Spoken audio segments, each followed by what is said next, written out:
Welcome on board the Cessna 172. I'm about to start up for a quick VFR flight where I'll demonstrate you the normal procedures for a takeoff. So let's go fly. Clear prop.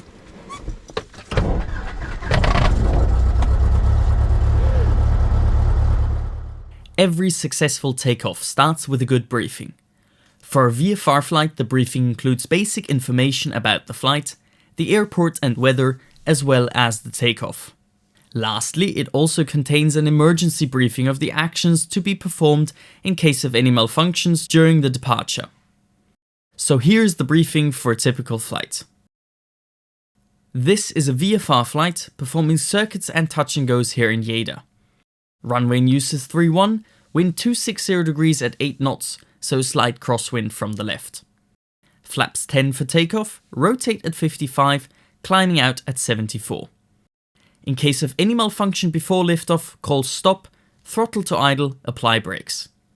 In case of engine failure below 500 feet, pitch down, maintain 68 knots and land straight ahead, turning only to avoid obstacles. Above 500 feet, pitch down, 68 knots and turn back to land on the opposite direction runway. Left hand turn into the wind or continue turning if in a right hand turn. Communicate with ATC and if time permits, fuel shut off, mixture cut off, magnetos off. The briefing ends with discussing any open questions with the instructor, and then we're ready for taxi.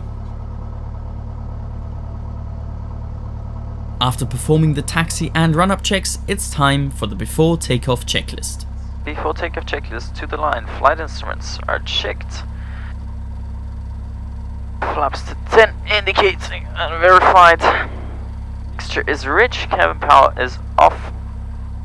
Trim is set for takeoff. Fuel selector is on both. Cabin windows are closed and briefing is confirmed. Before takeoff checklist to the line complete. Line up and wait. Runway 31 back check approved. Making focus Tango Roll 01.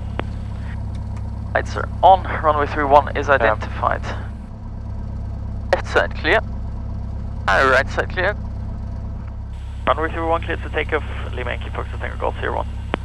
We're now cleared for lineup and takeoff, so we can finish the before takeoff checklist below the line. Before takeoff, below the line, landing and strobe lights are on. P2 heat, I'm just going to turn on as well. Transponder is on alt, and runway 31 is confirmed opposite direction. Before takeoff checklist, below the line complete, and we're cleared for takeoff.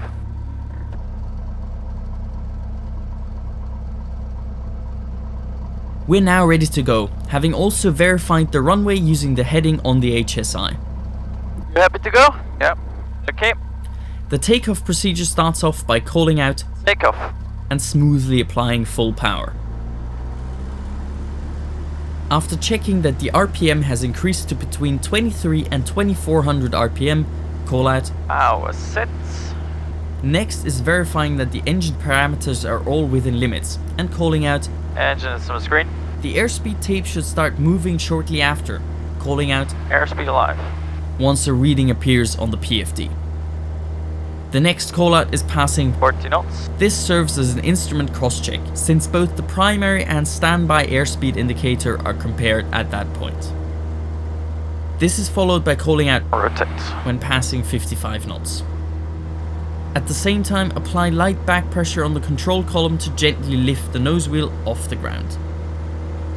Maintain runway centerline and pitch for 74 knots for the climb out. Passing 300 feet above ground, it's time to retract the flaps if they were used.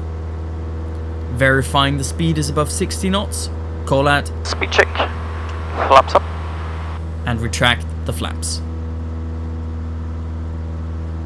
After level off or when passing 1500 feet AGL, it's time to turn off the landing light and read the after takeoff checklist. After takeoff checklist, flaps are up, landing light off. After takeoff checklist complete. This completes the takeoff procedure on the Cessna 172. Thank you for watching.